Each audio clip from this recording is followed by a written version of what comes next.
Di dalam kitab Sahih Bukhari itu dijelaskan Sayyidah Aisyah menikah dengan Nabi dan membangun rumah tangga, satu rumah dengan Nabi itu ketika usia 9 tahun.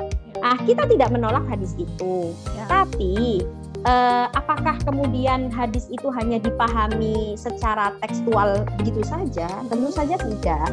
Ketika kita memahami suatu hadis, otomatis kita harus mengerti al-halah al-ijtimaiyah. Salah satunya itu kalau dalam bahasa ilmu hadis, cara memahami hadis itu al-halah al-ijtimaiyah, yaitu keadaan sosial masyarakat saat itu.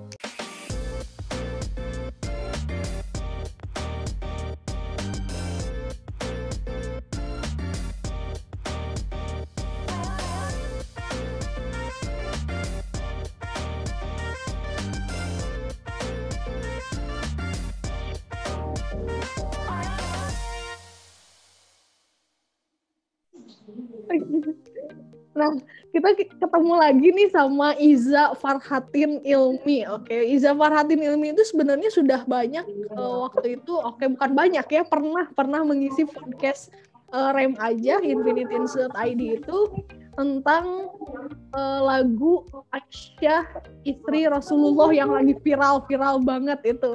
Nah, sebenarnya nanti kita cek ya di podcastnya itu ada di podcast Rem aja, ada di Spotify.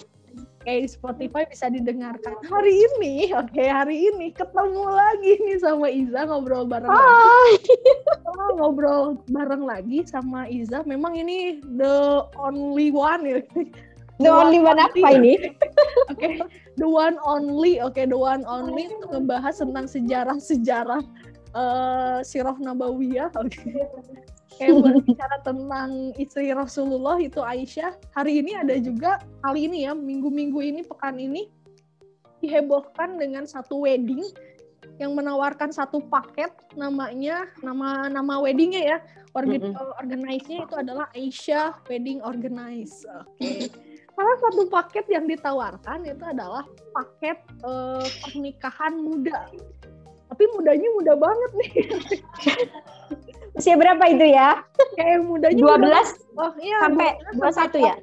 18 kalau nggak salah ya. 12 sampai 18. Oh, 18. Kirain 12 sampai 21. Dianjurkan katanya ya, dianjurkan menikahkan anak-anaknya itu di usia 12-18. Lah, reaksi dong ya, bener, pemerintah pasti bereaksi lah, apalagi yang punya program tentang pemberdayaan perempuan, program tentang perlindungan anak, pasti bereaksi. Salah satunya reaksi juga adalah BKKBN. Nah, ada program generasi berencana juga bereaksi. Nah, reaksi itu ditujukan bahwa ketidaksetujuan tentang perkawinan anak. Nah, cuman di sini yang menjadi saya kepikiran tuh gini. Namanya Aisyah Wedding, namanya Aisyah Wedding. Jangan-jangan nih ya, jangan terinspirasi dari pernikahan Sayyidah Aisyah gitu ya. Pernikahan Sayyidah Aisyah dengan Rasulullah. Nah, sebenarnya nih kepentingan saya ngobrol sama Iza karena saya sangat buta sejarah, benar-benar buta sejarah tentang sejarah pernikahan Rasulullah dengan Sayyidah Aisyah itu sebenarnya gimana? Teh Iza, saya panggilnya Teh, Teh Iza. Jangan Teh lah, Iza aja. Oke, ini langsung aja ya Teh ya? Oh ya, ngobrol aja ini. Oke, baik. Jadi memang yang sering digunakan sebagai ini ya, dalil untuk melegalkan pernikahan usia muda itu pastinya pernikahan antara Nabi dengan Sayyidah Aisyah.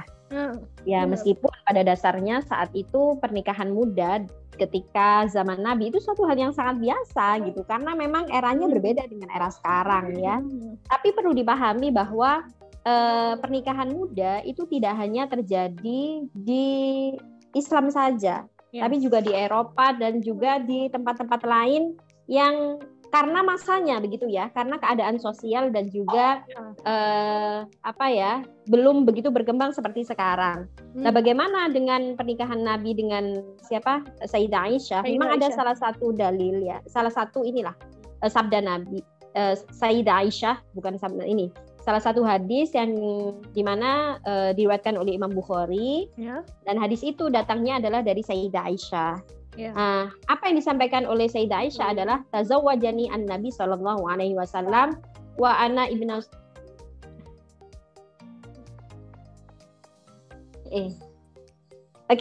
tazawwajani an-nabi sallallahu alaihi wasallam wa ana ibnatu sittin, gitu ya. Jadi Rasulullah sallallahu alaihi wasallam telah menikahiku dan aku saat itu usiaku adalah 6 tahun. Nabi wa ana ibnatu tis'in, gitu kan, au kama qol. Dan kami tinggal serumah gitu ya. Itu ketika saya usianya adalah 9 tahun. Dan ini kemudian menjadi suatu hal yang sangat-sangat dibanggakan gitu bagi mereka yang ingin melakukan nikah usia muda. Alasannya apa? Daripada zina, daripada pacaran gitu loh. Begitu biasanya. Padahal ketika kita telisik, apakah memang satu-satunya solusi untuk tidak berzina itu dengan menikah gitu loh. Dan justru sebenarnya kadang-kadang mikir ya berarti jangan pacaran. Iya, begitu maksudnya. Jangan pacaran dong. Tapi kan nggak bisa misalkan gini, kadang-kadang pikirannya gini, kan nggak bisa kalau ya fitrahnya ya, secara alamiahnya remaja kalau sudah usia remaja ya udah menstruasi, yang ini sudah balik, sudah basah, itu ada ketertarikan dengan lawan jenis, itu normal dong ya. Iya, suatu hal yang sangat normal. Jadi rata-rata mereka itu hanya berpikir pada faktor before, tapi tidak berpikir pada faktor after marriage gitu loh. Hal-hal yang harus dilakukan setelah menikah itu apa? Yang selalu digembor-gemborkan itu pada usaha preventif untuk tidak terjadi zina itu adalah pernikahan usia muda. Padahal teman-teman ya, kita memang tidak kemudian serta-merta menolak hadis itu, karena memang hadis itu merupakan salah satu hadis yang ada dalam kitab Sahih Bukhari. Dan Sahih Bukhari itu adalah, kalau dalam ilmu hadis itu disebut sebagai ashahul kutub ba'dal Quran, kitab hadis yang paling otentik gitu ya. Dan dia adalah kitab yang sangat paling sahih setelah Al-Quran gitu ya. Jadi Al-Quran itu kan memang rujukan utama. Rujukan utama setelah Al-Quran. Begitu. Karena hadis itu salah satunya adalah fungsinya itu adalah memperjelaskan, itu salah satu memperjelas daripada ayat-ayat Al-Quran di Sahih Bukhari. Di dalam kitab Sahih Bukhari itu dijelaskan Sayyidah Aisyah menikah dengan Nabi usia 9 tahun dan membangun rumah tangga, satu rumah itu pada usia pada usia 6 tahun ya pernikahan, dan membangun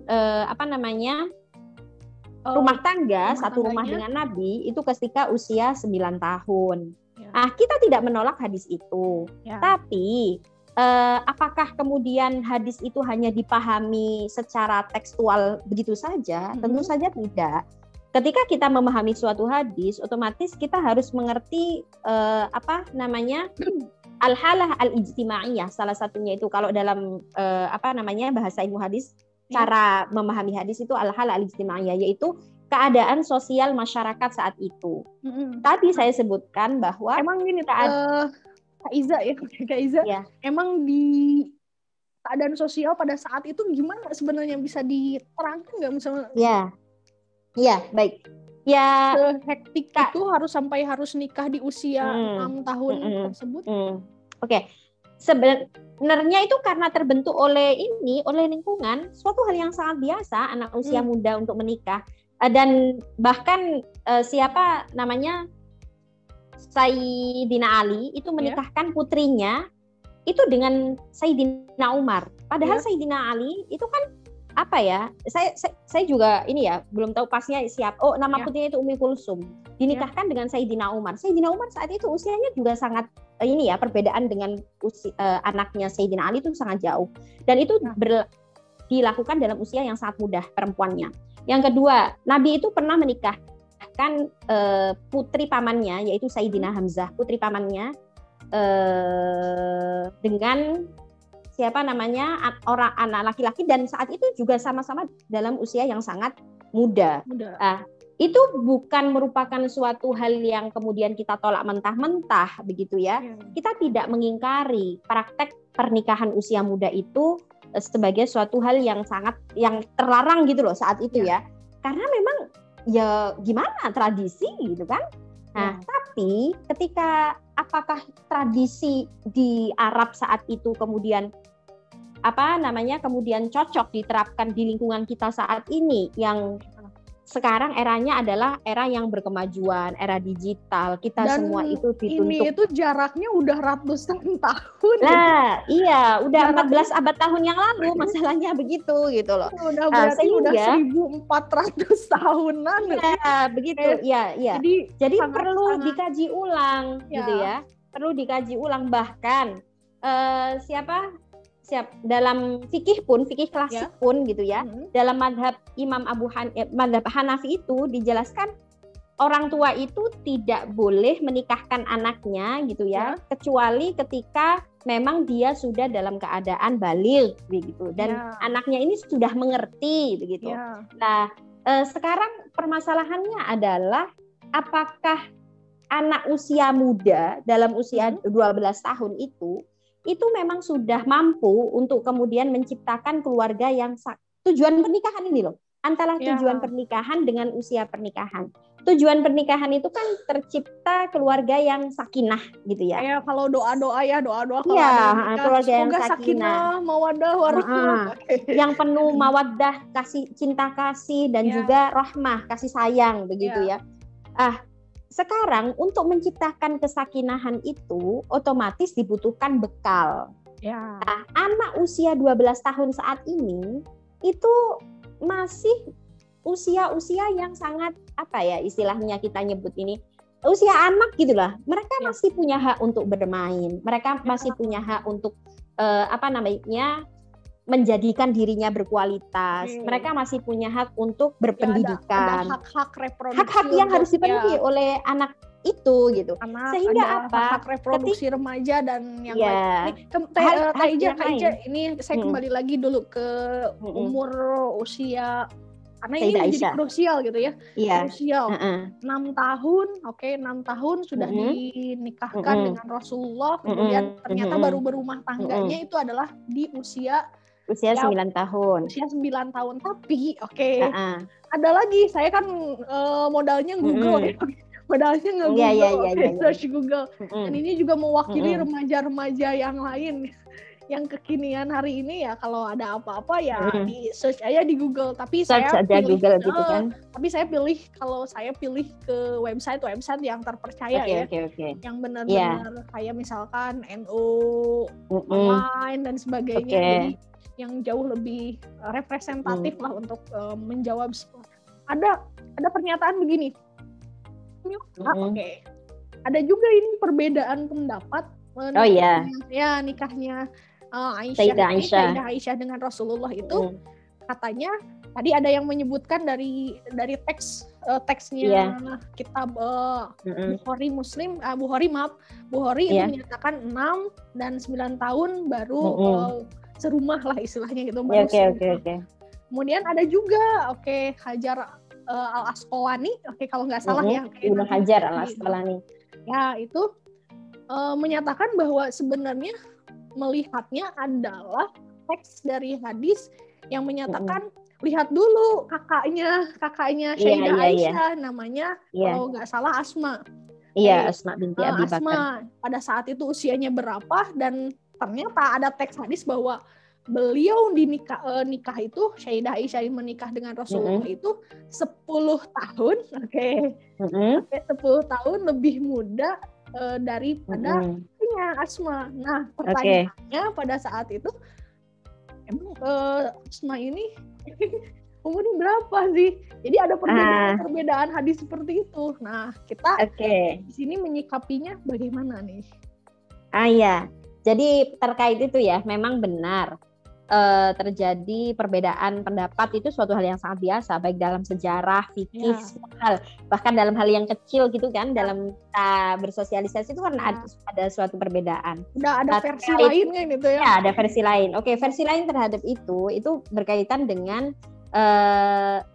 siapa namanya Imam Nawawi itu dalam kitab Tahdzibul Asma wal Lughah itu mengatakan bahwa Sayyidah Asma binti Abu Bakar itu masuk Islamnya itu adalah setelah 17 orang. Setelah 17 orang maksudnya as-sabiqunal awwalun gitu loh. Ya. Orang ke-17 yang masuk Islam. Setelah 17 orang masuk Islam baru kemudian Sayyidah Asma. Oke. Ya. Kemudian ini saya membaca salah satu buku yang fikih perempuan itu ya, karya Buya Husain Muhammad itu mengatakan beliau mengutip pendapatnya Abdurrahman bin Zannat.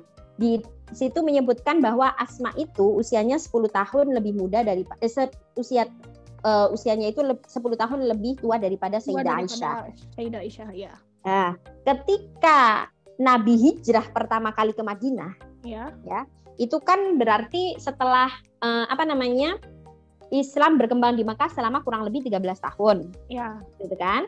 Nah, itu usianya Sayyidah Asma itu adalah 27 tahun. Usianya Asma 27 tahun. Itu 27 tahun. Ini belum sampai belum membahas usia Sayyidah Aisyah ya. Nanti kesimpulan di akhir itu baru usia Sayyidah Aisyah. 27 tahun itu usia Sayyidah Asma ketika Nabi pertama kali hijrah ke Madinah. Dalam kitab-kitab tarikh disebutkan bahwa wafatnya Sayyidah Asma itu adalah tahun ke-73 Hijriah. Tahun ke-73 Hijriah. Ibnu Hajar menyebutkan bahwa usia Asma itu 100 tahun. Begitu kan? Usianya Asma itu 100 tahun. Nah, kemudian karena Sayyidah Asma itu wafat tahun 73, otomatis ketika Nabi hijrah, Asma itu usianya adalah 27 tahun. Oke, karena 100 dikurangi 73. Iya, berarti ketika Nabi hijrah, agak sedikit matematikanya agak sedikit usia 27 tahun. Dalam redaksi lain disebutkan bahwa Sayyidah Aisyah usianya itu lebih muda 10 tahun daripada usia Asma. Berarti ketika hijrah pertama itu usianya Sayyidah Aisyah berapa? 27 dikurangi 10. Berarti usianya adalah 17. Begitu ya. Nah, kemudian kapan Nabi menikahi Sayyidah Aisyah? Ini versi ini ya, versi pendapat ini ya. Versi sejarah yang menyebutkan. Itu Sayyidah Aisyah baru dinikahi oleh Nabi 1 atau 2 tahun ketika Nabi tinggal di Madinah. Artinya Sayyidah Aisyah itu 17 ditambah 2 tahun. Ya, sekitar 18 atau 19 tahun. Nah, itu versi ini, ya kan? Versi sejarah ini. Nah, ketika kita memahami versi, otomatis ini suatu hal yang sangat biasa. Lagi-lagi ketika kita kembalikan ke hadis tadi ya, itu Sayyidah Aisyah mengatakan, ini ucapan Sayyidah Aisyah sendiri ya, makanya beliau menggunakan tazawwajani an-nabi. Nabi menikahiku. Lah kalau ini hitungan sejarah. Ya, kalau versi ini versi hitungan sejarah, kalau yang versi tadi itu versi ucapan Sayyidah Aisyah. Begitu. Ah, bagaimana? Terus Iza gimana menurut Iza?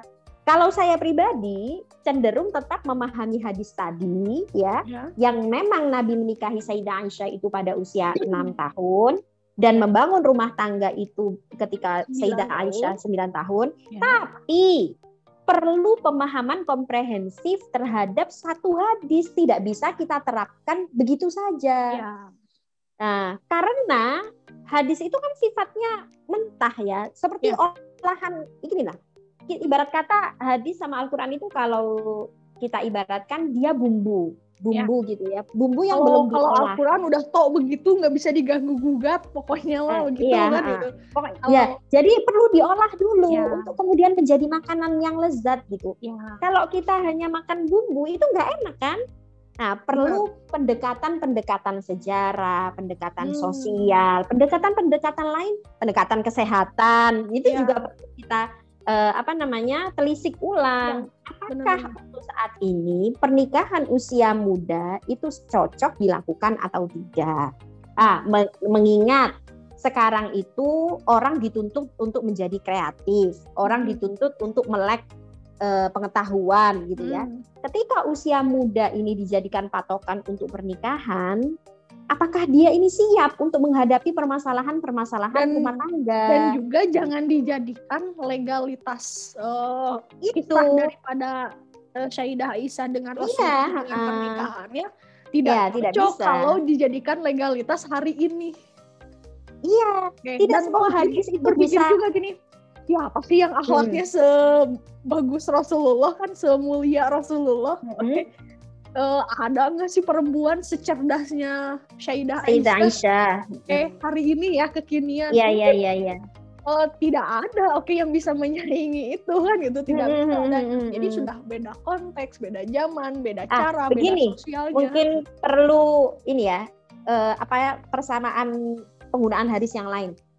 Apakah hadis ini cocok diinikan untuk saat ini? Saya kira kurang. Sama dengan itu kan hadis sahih. Sama ada hadis yang seperti ini tentang biar meludah. Komparasinya jelas nih. Ya, komparasinya biar jelas ya. Maksudnya gini. Ada salah satu hadis, ini hadisnya sahih, yang menjelaskan tentang bagaimana ketika orang itu dalam keadaan sholat kemudian dia ingin meludah gitu ya. Nah, dalam hadis itu disebutkan Nabi memerintahkan untuk meludah ke sebelah kiri gitu loh. Ludahkan ludahmu itu ke sebelah kirimu gitu. Diludahkan sebelah kiri. Nah, apakah hadis ini kemudian cocok kita terapkan saat ini? Ya tidak cocok. Masa iya kita meludahkan itu ke lantai najis, ke lantai masjid gitu kan? Ya kita akan pertama membuat orang tidak nyaman, itu kotor begitu ya. Dan kemudian mengganggu orang kan, mengganggu jamaah samping kita. Kenapa kok Nabi sampai mengucapkan itu? Dulu masjid itu masih beralaskan tanah sehingga orang bisa meludah. Kalau sekarang tidak demikian. Nah, ini contoh. Kondisinya juga dulu mungkin masyarakat di sana sudah juga jarang gitu. Sekarang kalau di sebelahnya ada kita meludah, kan ini hadis sahih, nggak bisa. Ya itu makanya tidak semua hadis sahih itu bisa kemudian kita jadikan kayak legalisator atas suatu hukum gitu. Perlu dikaji ulang, perlu pendekatan-pendekatan lain supaya kita bisa memahami hadis itu secara utuh. Berarti kan sejarah yang tadi ada dua versi tersebut, versi yang sejarah dan dari kronologi sejarahnya ada juga yang tadi dari hadis dengan hadis Sayyidah Aisyah. Itu sebenarnya intinya kan benar-benar kita memberikan hadis tersebut memberikan satu pandangan, pandangan yang berbeda. Iya, pandangan.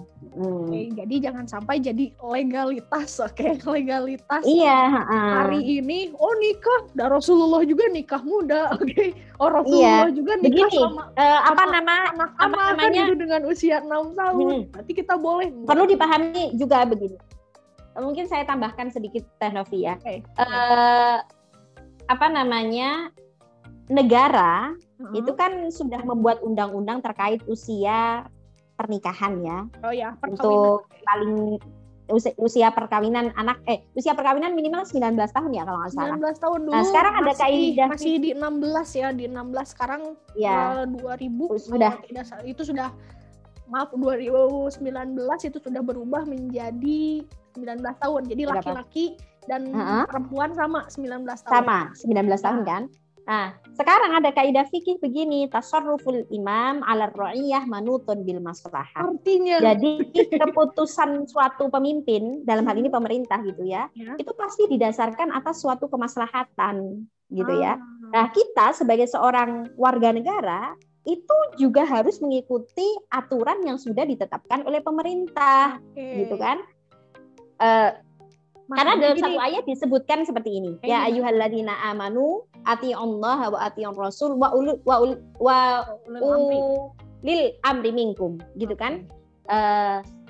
wahai orang-orang yang beriman, taatilah Allah, Rasulnya, dan juga ulil amr. Ulil amr itu siapa? Ya pemerintah. Ya pimpinan kita begitu. Ya. Nah sekarang kita seolah-olah menggunakan satu dalil, tapi kayak mengesampingkan dalil yang lainnya, gitu loh. Iya kan? Ini juga tidak boleh. Kita harus mengumpulkan berbagai macam dalil, kemudian kita terapkan gitu dalam satu waktu itu. Tidak bisa kita menggunakan hadis ini nih. Sayyidah Aisyah ini nikahnya muda loh. Beliau bilang nikahnya 6 tahun loh. Ya. Tapi kalau nggak begitu, kalau Al-Quran itu kalau nggak begitu nggak mengikuti sunnah Rasulullah dong kan gitu kan. Iya. Tapi kita melupakan dalil itu tadi. Kita diminta untuk mematuhi aturan pemerintah. Negara gitu lah ya gitu. Okay. Aturan negara begitulah. Sama saja kita melanggar aturan kan gitu.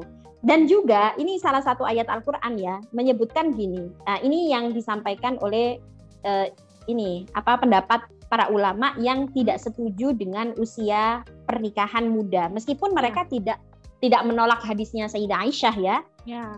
Mereka tetap itu sebagai fakta sejarah gitu ya. Fakta sejarah. Tapi mereka menolak adanya pernikahan muda karena menggunakan salah satu dalil Al-Qur'an. Apa itu dalilnya?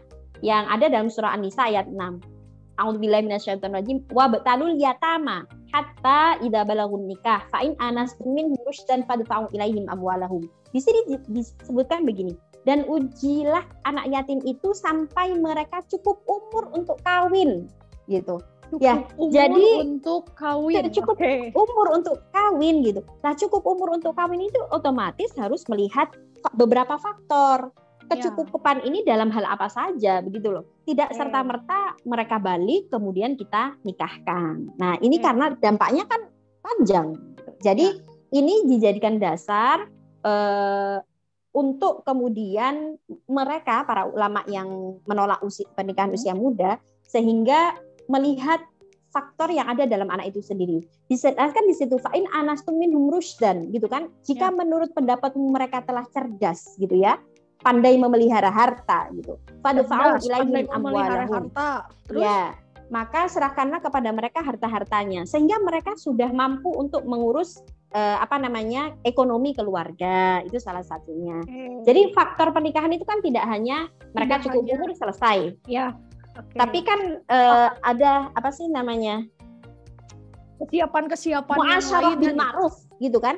Lah, muasyarah bil ma'ruf, pergaulan yang ma'ruf, yang baik itu otomatis harus dibekali dengan wawasan kemanusiaan, wawasan sosial, pendidikan, kemudian cara mengelola harta yang baik. Nah, anak usia 12 tahun katakanlah, anak usia 13 tahun.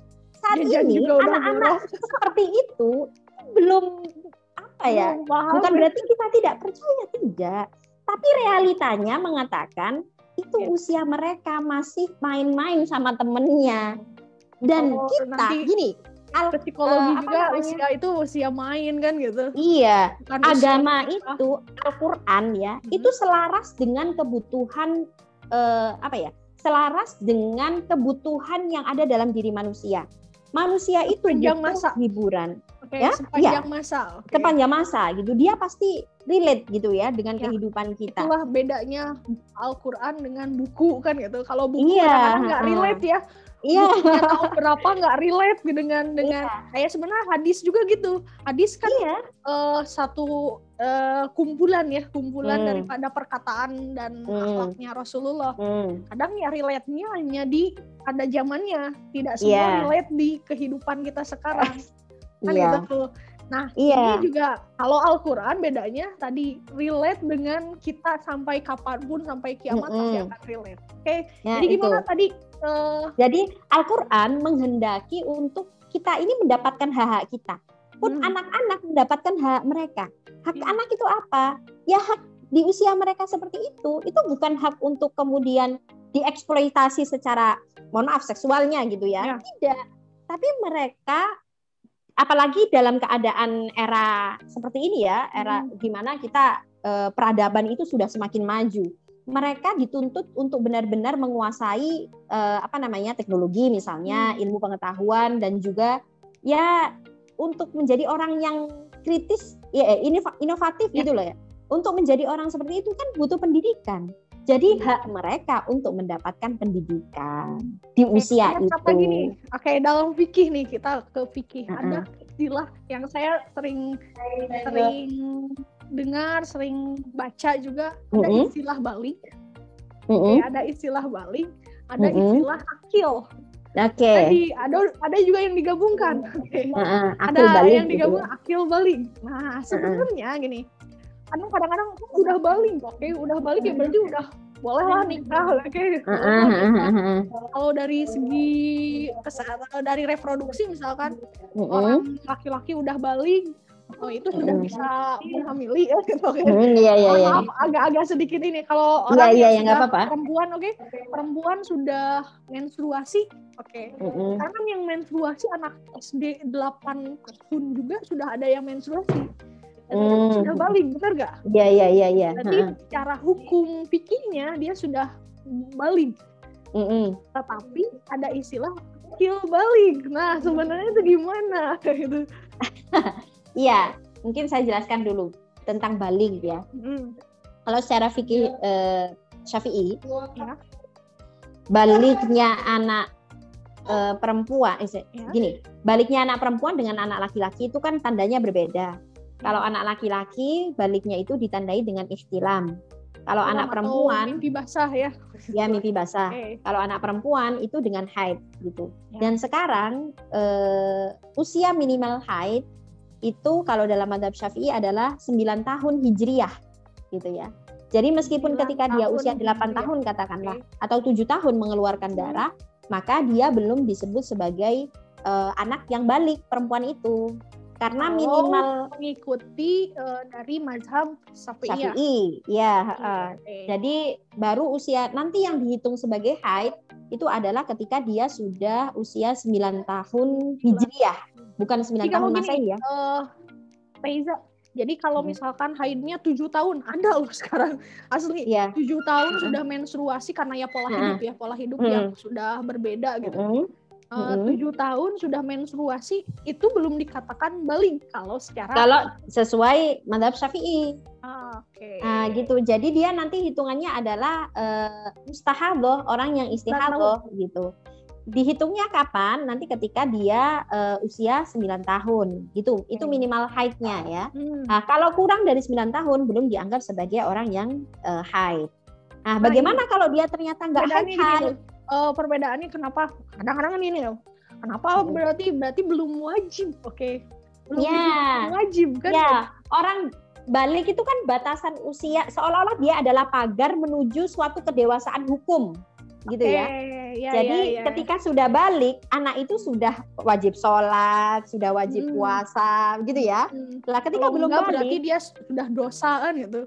Iya. Ketika belum balik, dia belum mendapatkan kewajiban itu, begitu. Tapi apakah kemudian tidak sholat? Ya perlu dididik untuk sholat, gitu kan? Sehingga ketika dia sudah balik, dia sudah matang. Nah itu terkait tentang balik. Tapi kalau misalnya ternyata nggak haid atau nggak ihtilam, nggak mimpi basah, bagaimana? Maka usia baliknya itu dihitung ketika usia 15 tahun. Begitu ya. Contohnya gini, ada perempuan nih ya, menstruasi nih, belum menstruasi. Baru menstruasinya itu di umur 17 tahun misalkan ini ya. Nah, setiap orang kan beda-beda ya ke faktor ininya ya, badannya, bodinya. Nah, ada yang 17 tahun, tetapi dia sebenarnya sudah wajib untuk tadi ya, untuk ini adalah di usia 15 tahun. Nah, terus habis itu apakah kemudian balik ini menjadi syarat sah nikah, suatu syarat yang menjadi tolak ukur keabsahan nikah? Mayoritas ulama fikih mengatakan tidak, gitu kan? Bukan merupakan suatu syarat sah pernikahan. Tapi perlu kita telisik dalam sejarah gitu ya. Imam Syafi'i itu mengatakan begini teksnya, saya bacakan ya, karena saya pegang bukunya. Wa yastahibu lil abdi alla yuzawwija hatta tablugha litakuna min ahlil ibni wa li annahu yalzimuha bin nikahi hukukun. Sebaiknya seorang ayah itu tidak, ini perkataan Imam Syafi'i ya. Ya. Sebaiknya seorang ayah itu tidak mengawinkan anak perempuannya yang masih belia sampai ia balik, agar ia bisa menyampaikan izinnya. Ya. Jadi perlu komunikasi antara orang tua dengan anak gitu. Apakah dia sudah siap menikah atau belum? Kenapa demikian? Karena perkawinan itu akan membawa berbagai kewajiban atau tanggung jawab. Tanggung jawab keluarga seiring berjalannya waktu itu otomatis kan semakin berat kan, karena tuntutan ya kita tidak bisa mengelak ya, tuntutan keadaan sekarang itu tidak sama dengan tuntutan keadaan di zaman dulu itu. Lah perkataan Imam Syafi'i ini sangat sesuai gitu ya dengan kondisi kita saat ini, sehingga apa? Orang tua harus benar-benar mempertimbangkan kematangan anak ketika dia mau menikah. Jadi dan bukan serta-merta balik saja, akil balik saja gitu. Akil berakal, dia tidak gila, dia tidak stres, dia tidak mengalami keadaan psikis yang tertekan atau apa gitu ya. Nah, ini juga perlu diperhatikan. Sehingga balik ini sebenarnya bukan merupakan suatu batasan orang untuk bisa nikah, kemudian dia bisa hamil. Mungkin dia sudah bisa hamil, dia sudah bisa melakukan hubungan seksual sehingga menghasilkan keturunan. Bukan soal itu saja, tapi nanti orang tua itu juga memiliki kewajiban untuk mendidik anak gitu loh. Iya kan? Jadi Islam sendiri itu kan mengajarkan supaya orang tua itu merawat anaknya dengan baik.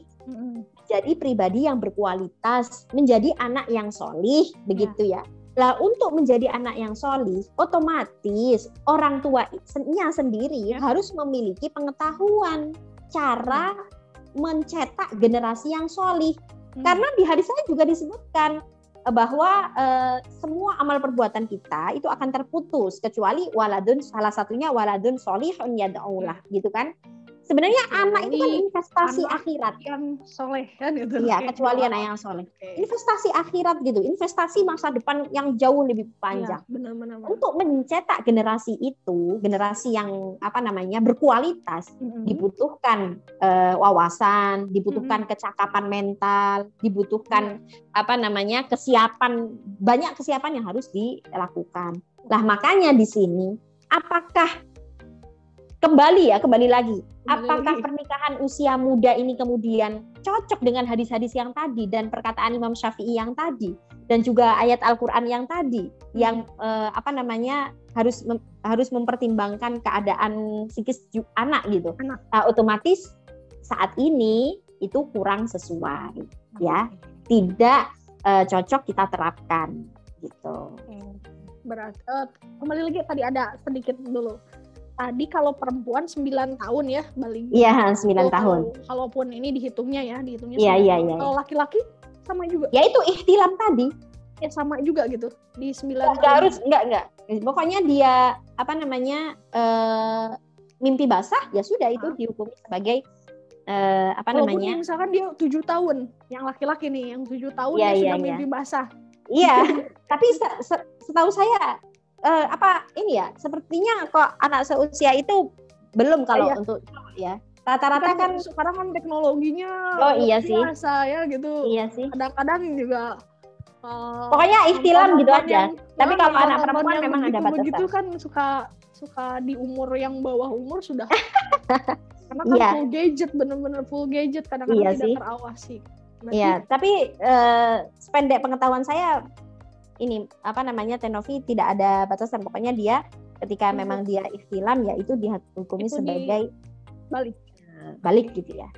Jadi balik tidak otomatis memantaskan orang untuk menjadi legalitas lagi untuk menikah. Oh ya saya sudah karena bukan faktor itu saja, karena bukan faktor itu saja yang benar-benar harus dipertimbangkan oleh seseorang untuk menikah.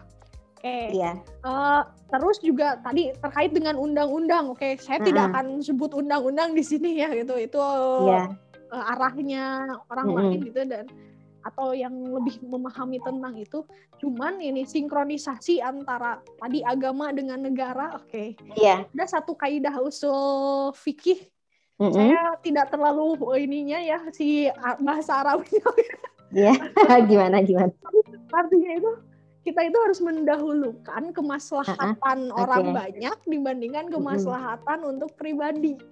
Oke. Nah, sebenarnya kan undang-undang itu diadakan untuk kemaslahatan umat secara banyak ya, bukan hanya Islam, bukan hanya remaja saja, tetapi keseluruhan. Iya. Mengenai kaidah usul fikih itu tuh, saya ingin agak diperjelas. Iya Teh. Ya sebenarnya ada beberapa kaidah yang bisa kita terapkan ya. Pertama ada darul mafasid muqaddamun ala jalbil masalih gitu kan. Menolak suatu darul mafasid, menolak suatu mafsadah atau kemadharatan itu lebih didahulukan dari ini kemaslahatan, dari menarik suatu kemaslahatan gitu ya. Misal dalam hal ini darul mafasid, mafsadah ketika anak menikah usia muda, katakanlah rentan perceraian gitu. Mafsadahnya apa? Pertama, anak belum memiliki wawasan yang cukup untuk membangun rumah tangga, belum mandiri secara ekonomi, gitu ya. Kemudian belum memiliki kecakapan dalam mendidik anak. Nah, ini kan juga mafsadah, ya kan? Mafsadah kita ketika mengambil gini. Memang kalau berbicara hukum boleh tidak, itu kayak hitam putih saja gitu. Tapi kita tidak serta-merta bicara hukum hanya sekedar lembaran hitam putih. Kita harus melakukan telisik-telisik yang lain sehingga kemudian kita bisa menyimpulkan pantas tidaknya gitu loh.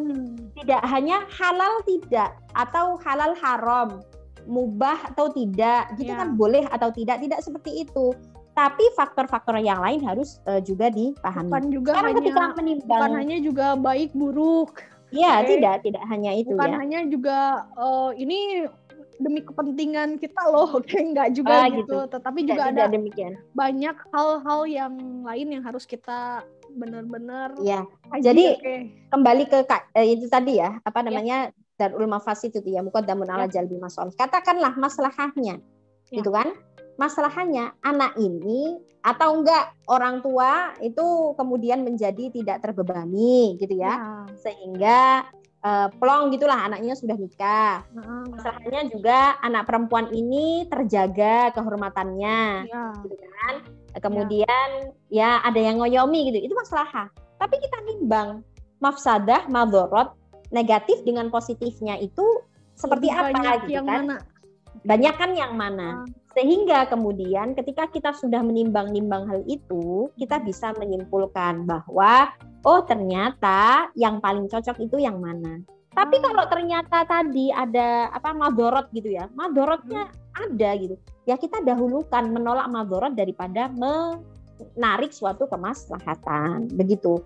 Jadi saya melihat demikian sih, usia pernikahan muda itu sebagai sesuatu yang ya mengekang hak-hak anak gitu ya, dan itu sangat tidak boleh gitu di dalam ajaran agama kita gitu, Teh Novi ya. Intinya banyak mudorotnya dibandingkan maslahatnya. Iya, maslahat ini harus kita pahami juga, maslahat mafsadahnya.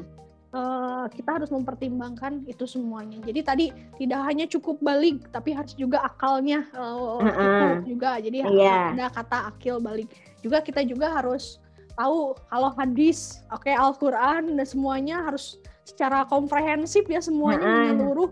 Atau ada istilahnya kalau Islam ada Islam kafah. Ini saya tambahkan. Saya baca buku itu ya, bahkan Syekh Ali Jum'ah itu mufti Mesir. Suatu ketika Syekh Ali Jum'ah itu masuk itu apa? Itu orang yang memberi fatwa. Fatwa itu seperti keputusan suatu hukum gitu ya. Kayak kalau di sini MUI gitu. Iya, jadi beliau seorang mufti di Mesir. Suatu ketika beliau mengunjungi suatu perkampungan di Geza. Geza itu salah satu daerah di piramida sana ya, di Mesir itu. Kemudian beliau mendapati anak nikah di usia muda. Apa yang beliau sampaikan adalah zawajus sighar, kawin anak itu merupakan eksploitasi seksual terhadap anak-anak. Orang yang terlibat dalam pernikahan itu, baik siapapun termasuk pelaku, orang tua, ahli hukum, dan penghubungnya, itu harus dihukum. Ini seorang mufti loh ya. Mufti saat ini beliau masih ada gitu. Beliau sendiri memandang bahwa pernikahan usia muda itu benar-benar kurang cocok diterapkan untuk saat ini gitu ya. Jadi apakah beliau tidak menimbang hadis tadi? Otomatis sudah menimbang hadis itu. Pasti ya. Dan pasti kan otomatis beliau sudah seorang mufti gitu. Itu saja mengatakan hal yang demikian gitu.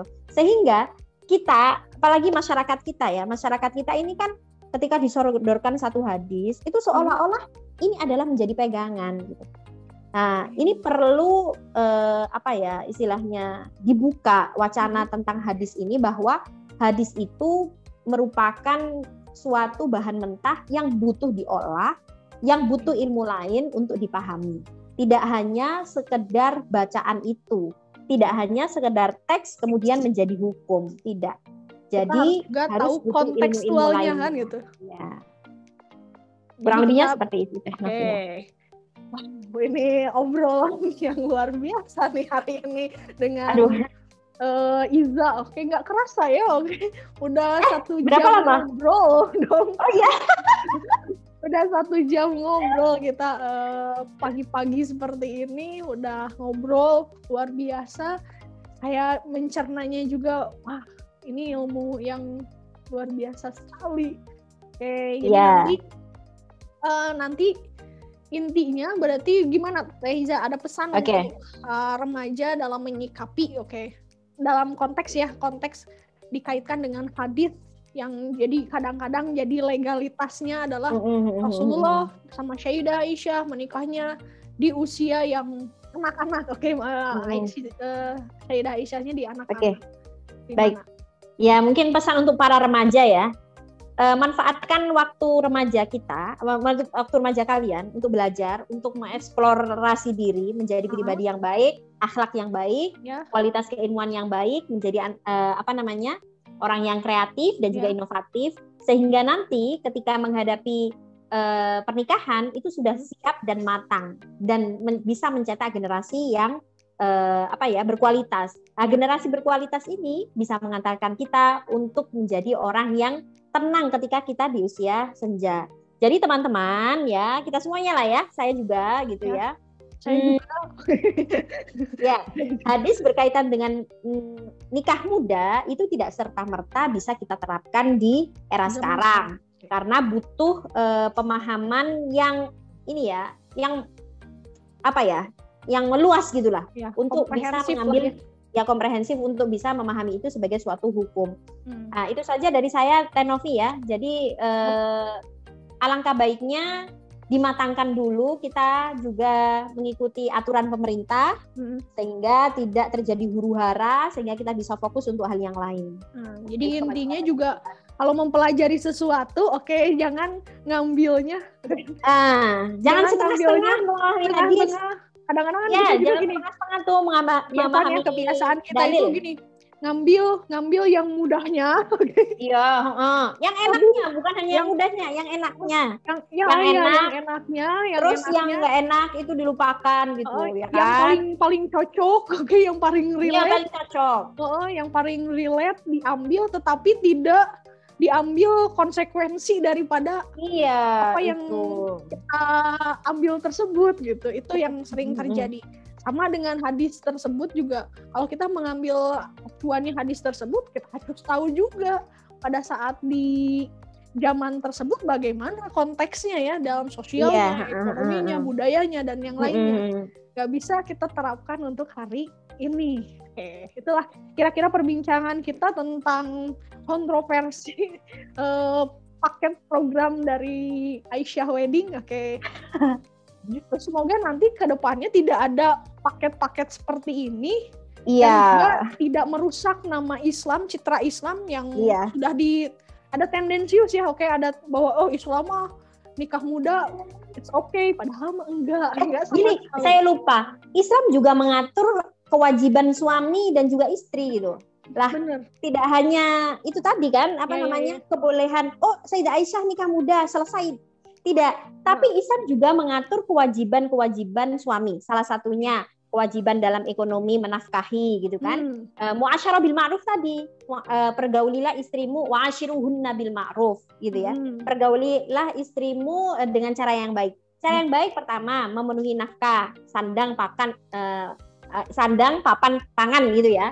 Nah, itu juga terpenuhi. Apakah ketika anak usia muda ini mampu untuk memenuhi ini gitu? Itu juga menjadi pertanyaan. Mu'asyarah bil ma'ruf tidak hanya itu, tapi juga relasi ini ya, saling menghargai, menghormati. Sedangkan anak usia muda ini relatif labil gitu. Nah, ini juga perlu diperhatikan. Apa-apa ngambek. Wah, itu dia.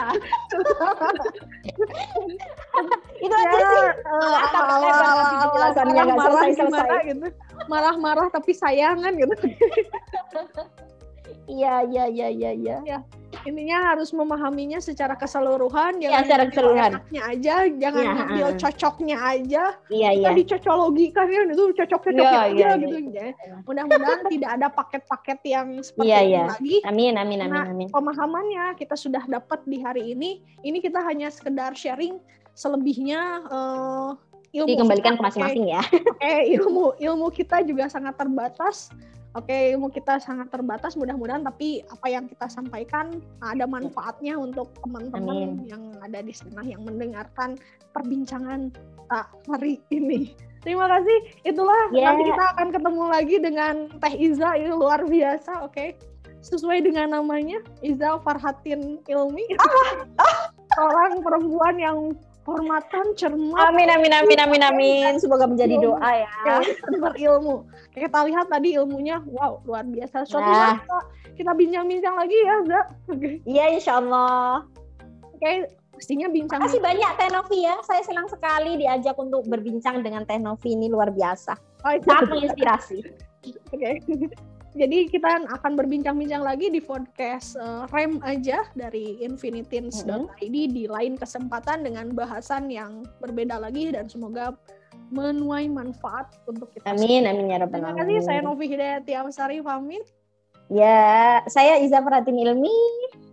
Nanti kan di ininya ada Instagramnya di bawah ini. Wassalamualaikum warahmatullahi wabarakatuh. Waalaikumsalam warahmatullahi wabarakatuh. Terima kasih Tata.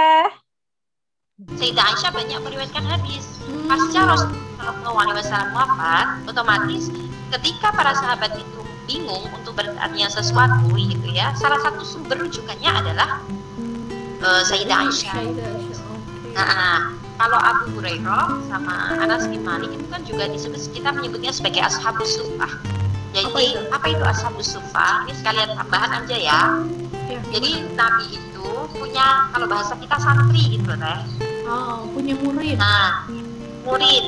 Jadi yang di sekitar Masjid Nabawi. As-Suffah itu adalah emperan Masjid Nabawi. Serafi masjid lah kalau kita sekarang nyebutnya.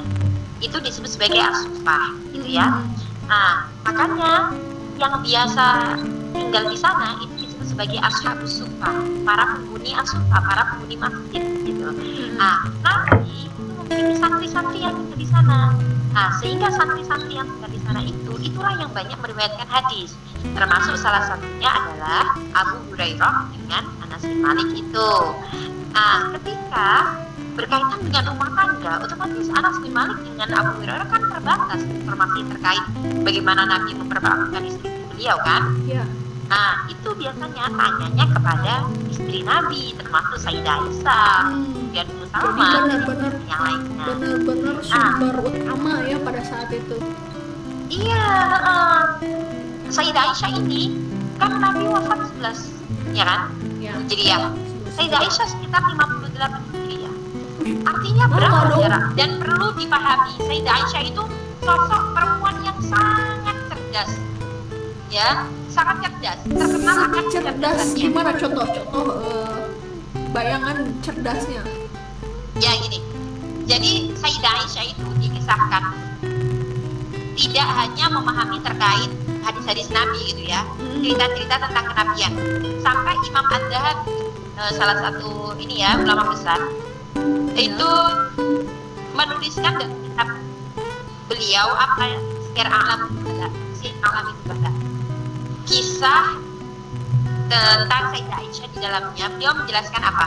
Wala a'lamu min ummati Muhammadin wala min nisa'i mutlaqan a'lamu minha. Jadi aku sama sekali tidak mendapati umatnya Nabi Muhammad dan juga perempuan ya yang sepintar atau lebih pintar dari Sayyidah Aisyah. Ya. Itu pendapatnya siapa? Al-Imam Adz-Dzahabi dalam salah satu Syiar A'lam Nubala. Dan tidak hanya terkait masalah hadis, bahkan Hisham bin Urwah itu siapa? Jadi Sayyidah Aisyah itu punya saudara namanya Asma binti Abu Bakar. Asma binti Abu Bakar menikah dengan Zubair bin Awam. Zubair bin Awam punya putra namanya Urwah bin Zubair. Urwah bin Zubair punya putra namanya Hisham bin Urwah. Ya, ini disampaikan oleh Hisham bin Urwah adalah ma ra'aitu ahadan a'lam bi min Aisyah. Aku tidak melihat satu orang pun yang lebih paham tentang ilmu kedokteran daripada Sayyidah Aisyah. Sampai ilmu kedokteran. Iya, sampai ilmu kedokteran. Kemudian apa yang dikatakan oleh Hisham ada fakultu ya kholah. Kholah itu panggilan kepada bibi dari jalur ibu. Ya. Jadi kalau saya punya bibi perempuan, saudaranya ibu saya, makanya panggilannya kholah. Kalau dari jalur bapak, panggilannya ammah, kan? Ya kholah. Mimman ta'allam di'atib. Kau sebenarnya belajar tentang kedokteran dari mana? Ya, dari mana? Kemudian, iya kan kita mikir. Sayyidah Aisyah belajar kedokteran dari mana? Gitu kan? Dokter. Nah, ya terus ternyata dijawab. Sholat untuk asma'un nas ya ba'atu ba'atu liba'atin fa'ahfad. Aku mendengar orang berbicara tentang ilmu kedokteran antara satu dengan yang lainnya. Nah, ketika membahas tentang kedokteran, aku mendengarnya fa'ahfad dan aku menghafalnya. Jadi langsung daya tangkap Sayyidah Aisyah itu luar biasa hebatnya. Kayak gini, kayak orang bicara apa sampai langsung tahu A to Z-nya gitu. Nah, itu benar-benar bisa merekam berbagai hal dengan cepat. Kalau kita kan agak-agak olah ya gitu, ngapalin bulak-balik gitu ya. Ya. Oke, ada bait selanjutnya nih. Bait terakhir ya, bait terakhir sebelum referensi. Aisyah sungguh manis, oh sirah kasih cintamu. Bukan persis novel. Mula benci jadi rindu. Iya. Oke. Kau istri tercinta ya Aisyah, ya Rasul sayang, Rasul cinta. Iya. Bait yang kalau bait yang terakhir itu sepertinya itu seperti konklusi gitu ya. Konklusi, jadi memang ya sungguh romantis gitu kan, apa yang dilakukan oleh Nabi bersama Sayyidah Aisyah. Gambaran mungkin yang perlu dipahami benar-benar terkait intinya ya. Terkait ini, yang tadi yang belum terbahas itu ini teh sampai ujung nyawa itu loh. Sampai ujung nyawa gimana itu? Ada terusan? Ya, nah ada ini memang ada hadis ya dalam kitab Al-Mu'jam Al-Kabir riwayat Imam At-Tabrani itu.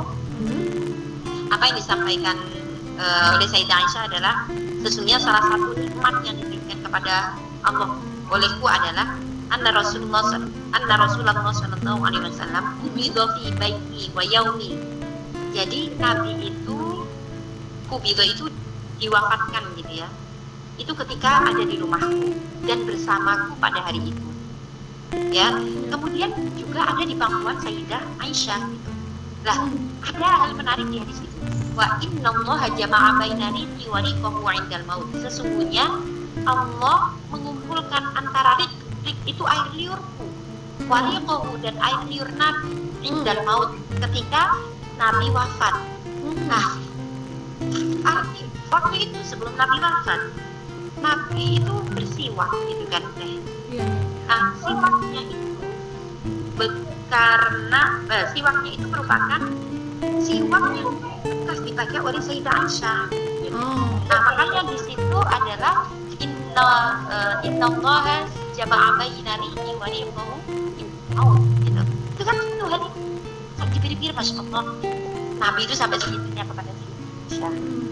Saking mengagungkan istrinya, mencintai istrinya. Iya, saking mencintai Sampai ya bekasnya, siwaknya, kalau sekarang ya siwak itu sikat gigi ya gitu. Iya. Sikat giginya itu dipakai kan gitu. Siwaknya itu dipakai. Nah, coba sikat gigi suami gitu ya. Karena saking cintanya akhirnya dipakai. Sikat gigi istri. Sikat gigi istrinya kan gitu langsung dipakai kan gitu. Sekarang enggak. Ya, siwaknya itu agak keras gitu kan. Kemudian dipakai oleh Sayyidah Aisyah. Sayyidah Aisyah buka gitu. Akhirnya kemudian setelah dipakai oleh Sayyidah Aisyah, siwak itu yang kayu oleh gitu kan? Yang kayu itu loh, kayu yang suka dijual ya, ada ya di yang oleh-oleh dari Mekah. Iya. Ya. Sunnahnya atau kalau kita ziarah-ziarah itu juga biasanya kadang ada. Sunnahnya adalah memakai itu, benar nggak? Ya, nah itu.